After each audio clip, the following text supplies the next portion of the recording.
teman-teman semuanya, jumpa lagi dengan saya. Nah, di video kali ini saya akan menjelaskan tentang peran Roh Kudus. Yuk, kita simak lebih lanjut. Allah Tritunggal terdiri atas Allah Bapa, Putra, dan Roh Kudus. Nah, dalam rahasia iman ini, Roh Kudus berperan sebagai pribadi ketiga yang menyatukan dan menghidupi seluruh ciptaan. Nah, ia adalah kekuatan yang memberikan kehidupan yang membimbing dan menguatkan kita dalam iman.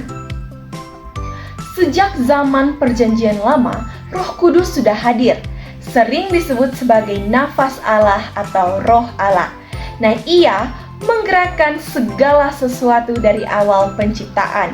Bahkan dalam kitab Kejadian kita melihat bahwa Roh Allah melayang-layang di atas permukaan air, memberi arti pada kehidupan dan keberadaan. Jika dalam Perjanjian Baru, khususnya pada saat pembaptisan Yesus, Roh Kudus turun atasnya seperti bentuk merpati. Nah, momen penting ini menandai kehadiran dan kuasa Roh Kudus di dunia yang kemudian dilanjutkan melalui karya dan mujizat Yesus Kristus. Nah, peristiwa Pentakosta adalah bukti nyata pencurahan Roh Kudus. Nah, 50 hari setelah kebangkitan Yesus, Roh Kudus dicurahkan kepada para rasul. Nah, dengan keberanian yang baru, mereka mulai menyebarkan Injil ke berbagai penjuru dunia, membuka jalan lahirnya gereja yang kita kenal. Hingga saat ini, Roh Kudus tetap aktif di dalam gereja. Ia hadir dalam setiap sakramen dan memberikan berkat dalam pembaptisan, penguatan, dan perayaan Ekaristi. Nah, Roh Kudus juga bekerja secara pribadi di dalam hati setiap umat, menolong kita untuk hidup sesuai dengan kehendak Allah dan membawa kasih-Nya dalam tindakan nyata. Teman-teman, Roh Kudus bukan hanya menguatkan, tetapi juga mengajar. Ia membimbing umat dan para pemimpin gereja dalam memahami dan menerapkan ajaran Kristus. Dengan kata lain, Roh Kudus membantu kita mengenal kebenaran, mengatasi keraguan, dan menemukan jalan yang benar dalam hidup. Nah, beberapa peran utama Roh Kudus antara lain sebagai penghibur dan penolong. Nah, sebagai penghibur dan penolong ini maksudnya membuat kita merasa tidak sendirian dalam setiap cobaan. Yang kedua yaitu pemberi keberanian.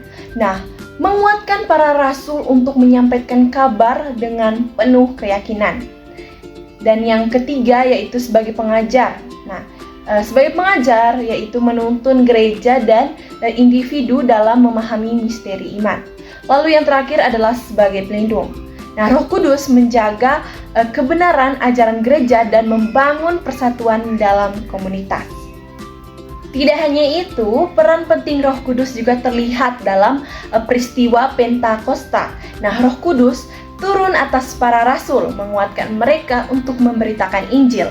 Nah, inilah awal dari lahirnya gereja. Roh Kudus juga tinggal dalam diri kita. Ia menolong kita untuk hidup sesuai kehendak Allah dan mengisi hati kita dengan kasih sejati. Teman-teman, mari kita renungkan bahwa setiap langkah kita, setiap keputusan dan setiap tindakan dapat dipandu oleh Roh Kudus. Dengan demikian kita tidak hanya menjadi umat yang taat, tetapi juga agen kasih dan kebenaran di dunia ini. Oke teman-teman, sekian saja penjelasan dari saya. Semoga dengan pemahaman mendalam tentang peran Roh Kudus, kita dapat tumbuh dalam iman dan menyebarkan kasih Kristus kepada seluruh umat. Ingatlah, kita selalu dipandu dan diiringi oleh Roh Kudus dalam setiap langkah hidup kita. Terima kasih dan sampai jumpa.